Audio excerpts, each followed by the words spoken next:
I dropped the suitcase on the floor and heard something crack inside. I did not care. I had to get out of that house. I grabbed my phone, my bag, and ran out into the street without locking the door. My heart was beating fast. My hands were shaking. I could not breathe properly. The night air was cold, and I had no jacket. But I kept walking, fast, away from him, away from that life. I did not know where I was going.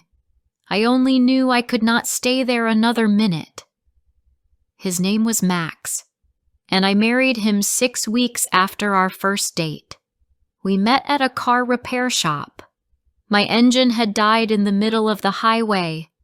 I was waiting for help when a man in a black hoodie came over and said, "Looks like your car hates the cold." He smiled, and I smiled back. I was cold, annoyed, and alone, but his voice was calm and friendly. He waited with me for the tow truck. He made me laugh. He said he lived nearby, that he fixed bikes, not cars, but maybe we could go for coffee once I was warm again. We had coffee the next day, then dinner the next night. Then he started coming to my place with bags of food and stories about his childhood. He said his parents were dead, said he had a sister in Spain, but they didn't talk anymore. He said he had lived alone for years, and he was tired of being lonely. I believed everything. I liked how simple he was. He didn't use fancy words. He didn't pretend. He listened when I spoke, and he remembered little things, like how I hated mushrooms and loved old movies. 1 week in, he said he could not stop thinking about me. 2 weeks in, he kissed me in the rain and told me I was different from anyone he had ever met. 3 weeks in, he moved into my apartment with a toothbrush and a box of old records. At week 4, he lost his job.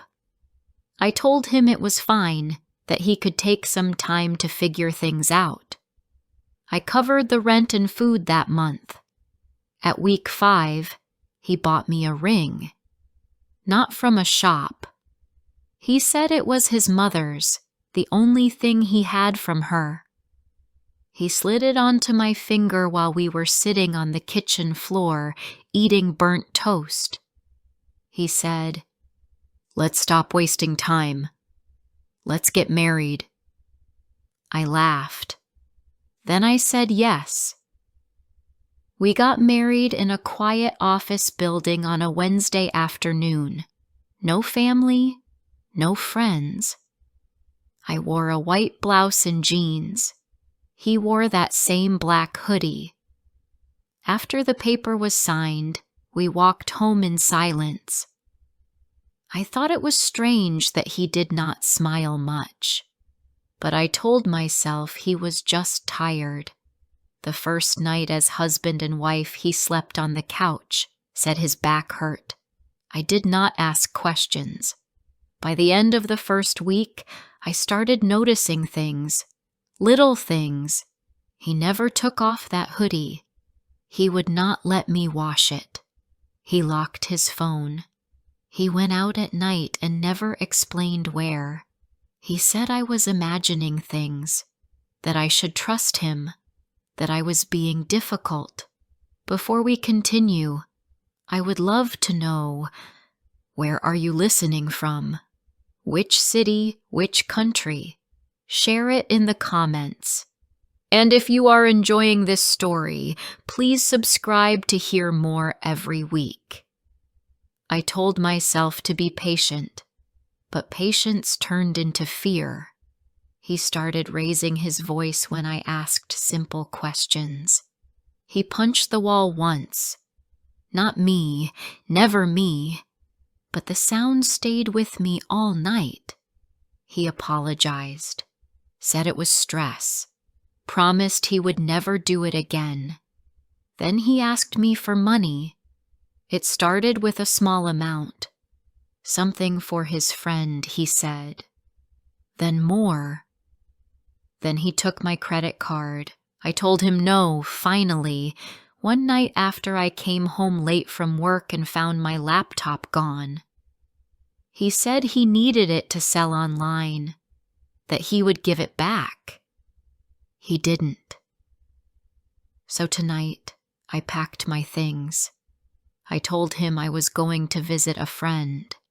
He looked at me like he knew I was lying, but he let me go. And now, I am here, walking fast through dark streets, trying to remember who I was before all this, before him. My name is Zoe. I used to work at a bookstore. I liked quiet mornings, old poetry, and blueberry muffins. I had dreams. I wanted to study again, maybe take a photography class. Now, I only want one thing: to be free. I stopped at a bench outside a closed shop. My legs were tired, and my face felt frozen. I sat down and looked at the phone in my hand. No messages. No missed calls. I had no one to call anyway. My parents lived far away. We were not close. And my best friend Mia had moved to another city last year. I was alone. And it was my fault. No one told me to marry a man I barely knew. No one forced me to ignore the signs. I wanted love. I wanted safety, and I thought I had found it in him. I sat on that bench for an hour, watching empty buses pass by. I thought about going back. Maybe he had calmed down. Maybe he would say sorry again. Maybe I was overreacting. But then I remembered the look in his eyes the last time I said no to him. Not sad. Not hurt. Cold. I stood up and kept walking. I found a small hotel by the train station. The woman at the front desk looked tired but kind. I gave her some cash and asked for a room. She gave me a key. Room 204. It was small but clean. The bed had one pillow. The walls were yellow and plain. I closed the door, locked it, and finally let myself cry. I cried for the girl who said yes too quickly, for the woman who lost her voice in her own home, for the days I stayed silent and the nights I pretended I was fine. I cried because I knew this was not the end of the story. It was only the beginning, and tomorrow I would have to decide, do I hide here forever, or do I take back my life? I took a deep breath and looked around the room. There was nothing special there. No memories, no history, just a place to rest. And maybe that was exactly what I needed. I turned off the lamp, climbed into the cold bed, and closed my eyes. Tomorrow, I would find a way to start again. The room was too quiet.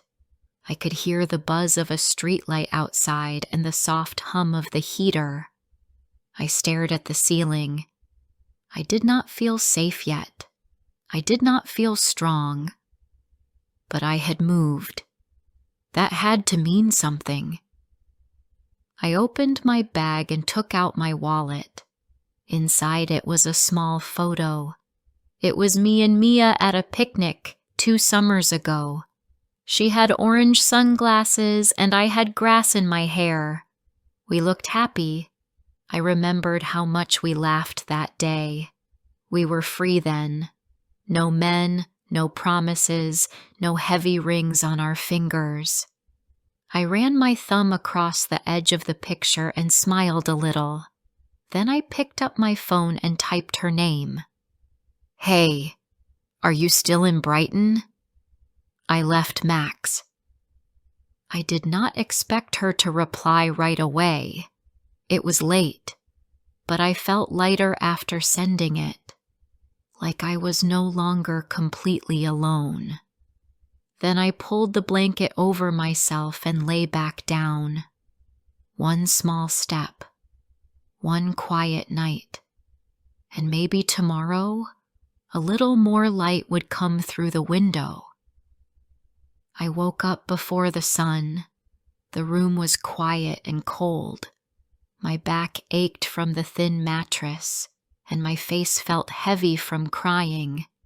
But I was still there, still alive, still away from him.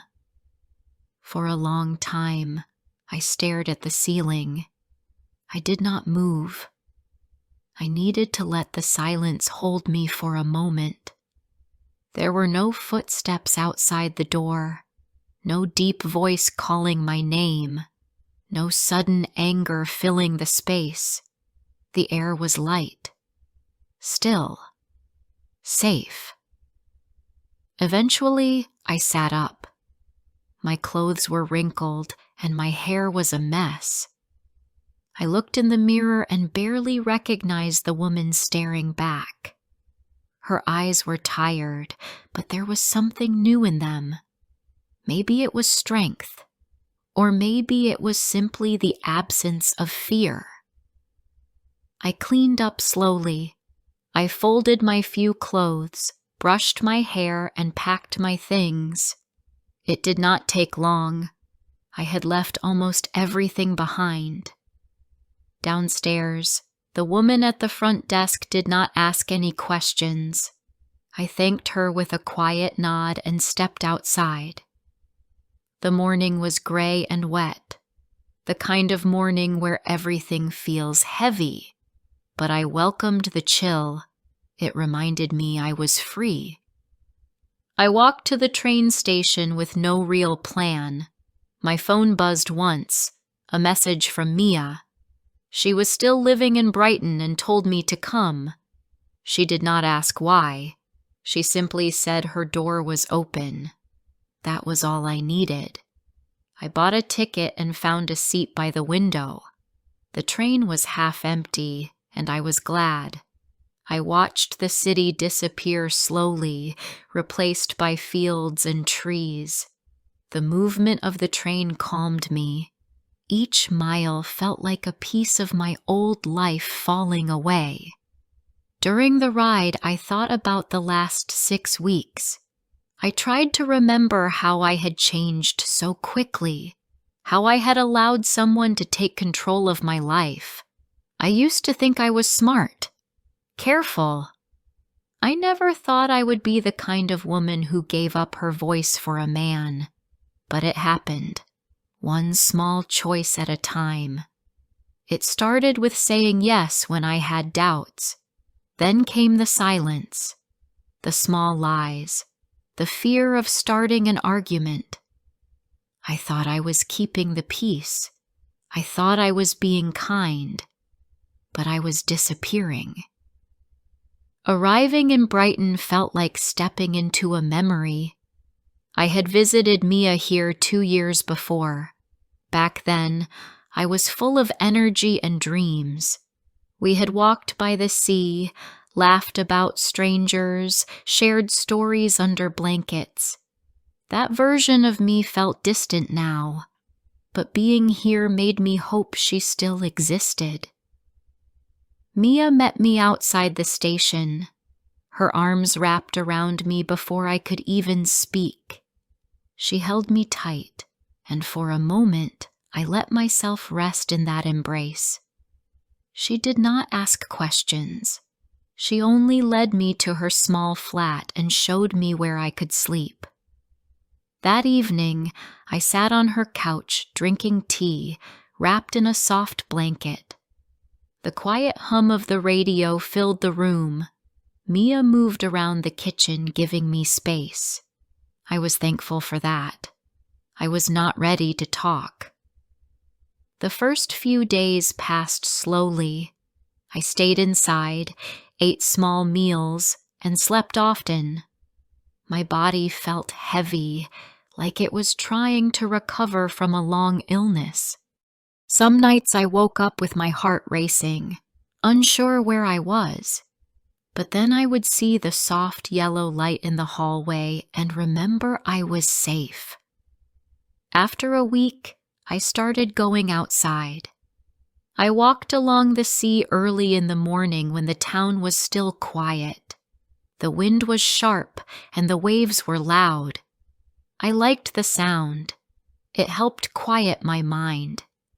I would sit on a bench and watch the water, thinking about nothing and everything at once. One morning, I saw a mother helping her child ride a bike.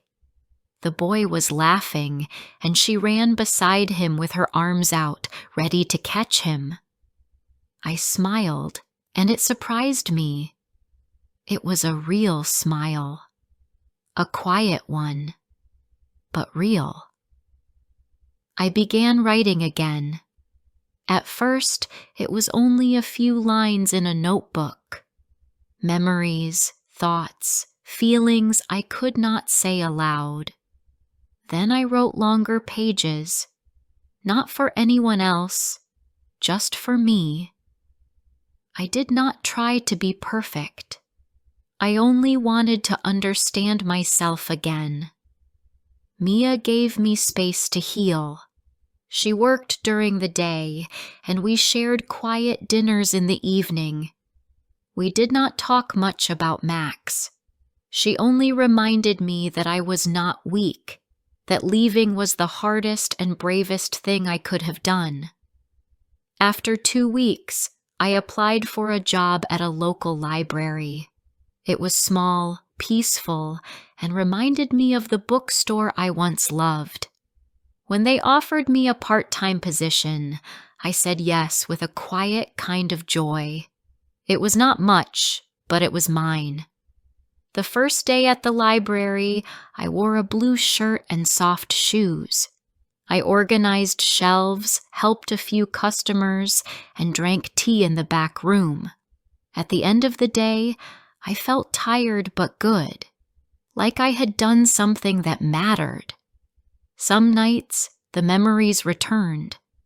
I remembered the way Max looked at me when he was angry, the way he blamed me for things he had done. I remembered the fear of hearing his key in the door, but slowly, those memories began to lose their power.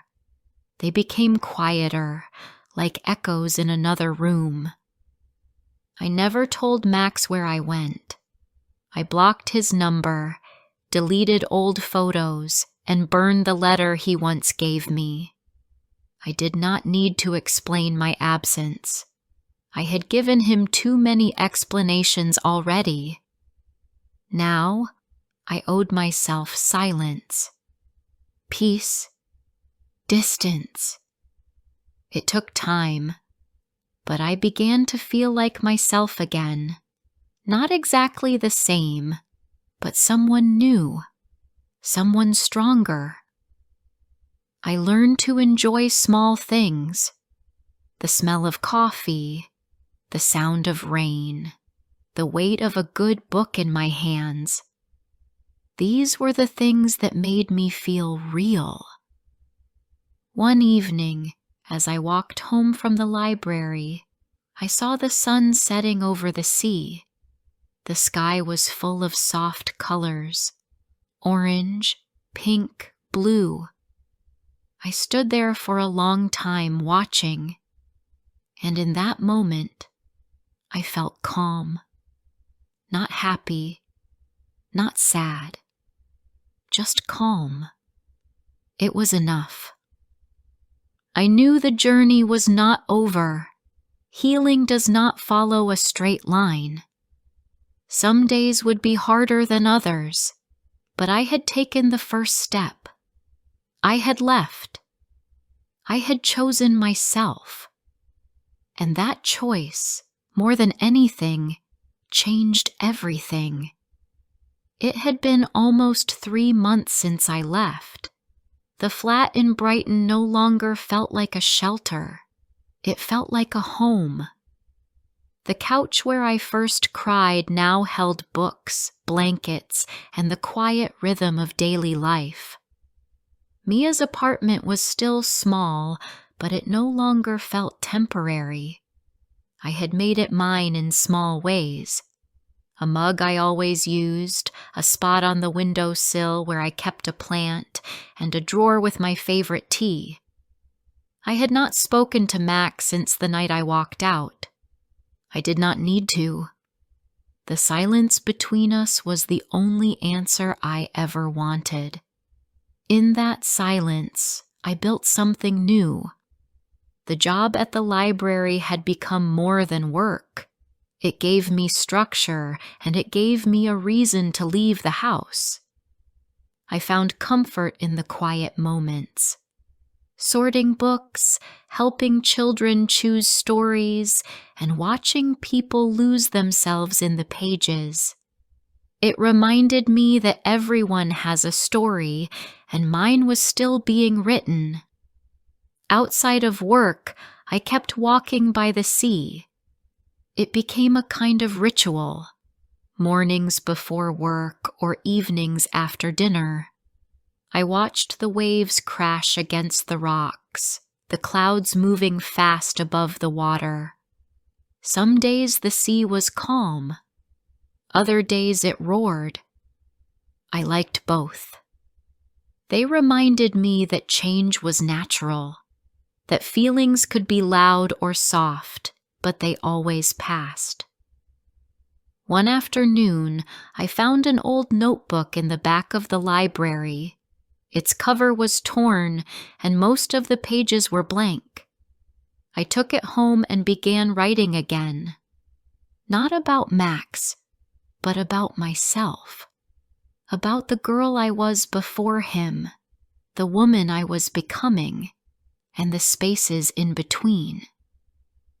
I filled page after page, not worrying about grammar or neatness, only honesty.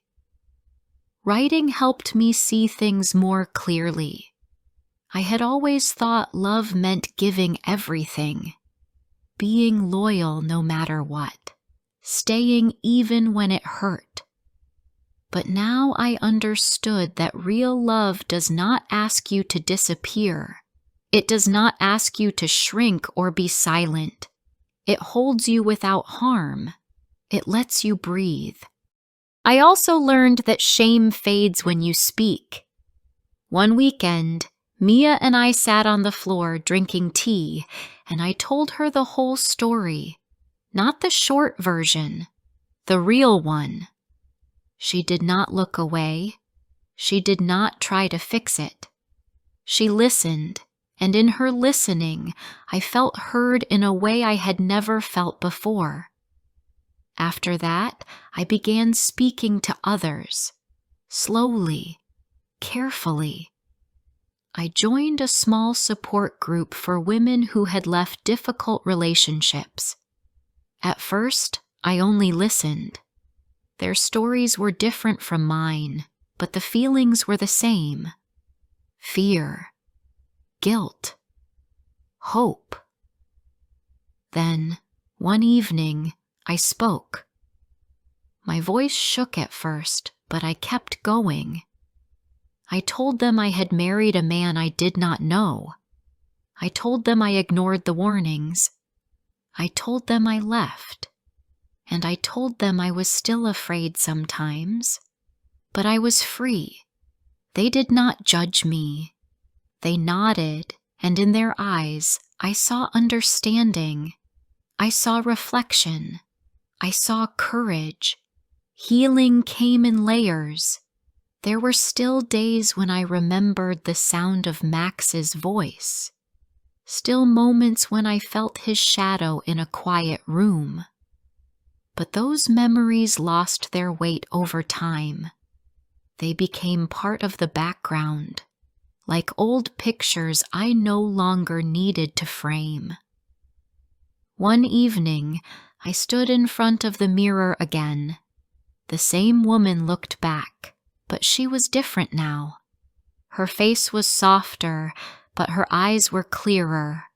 Her back was straight, her shoulders relaxed. She looked like someone who had walked through a storm and come out standing. That weekend, I went back to the city, not to see him, but to see myself, to walk past the places I had once avoided. I stood outside the bakery where we met and watched people come and go. I did not feel pain, only distance. The past was behind glass now. I could see it, but it could not touch me. I walked past the building where we got married. The office still stood, gray and quiet. I stood across the street for a few minutes, then turned and walked away. No bitterness, no anger, only space. That was the gift of time. It did not erase things, but it made room for peace. Before leaving, I stopped at the park near my old apartment. It was late afternoon, and the sky was orange.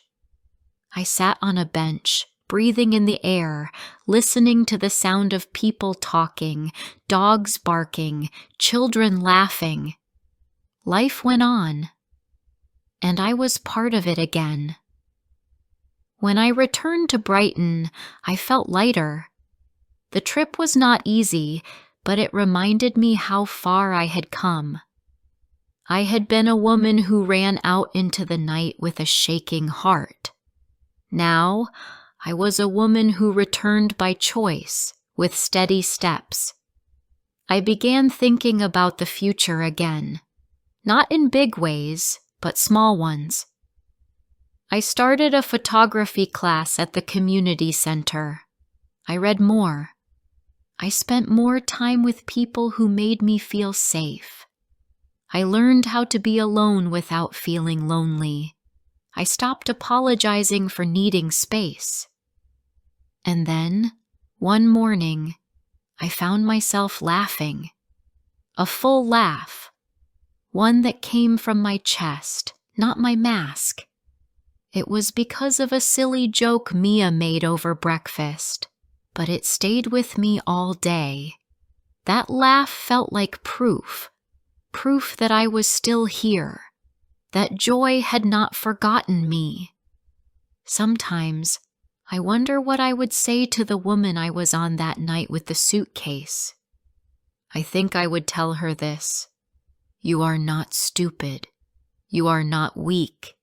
You are simply human. You wanted to be loved, and you tried. That does not make you a failure. That makes you brave.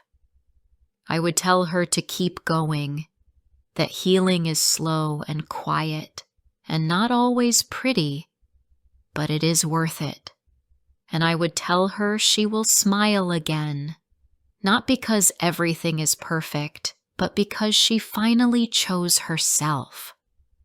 That was the hardest part, choosing myself. But it changed everything. Now when I walk by the sea, I do not think about running.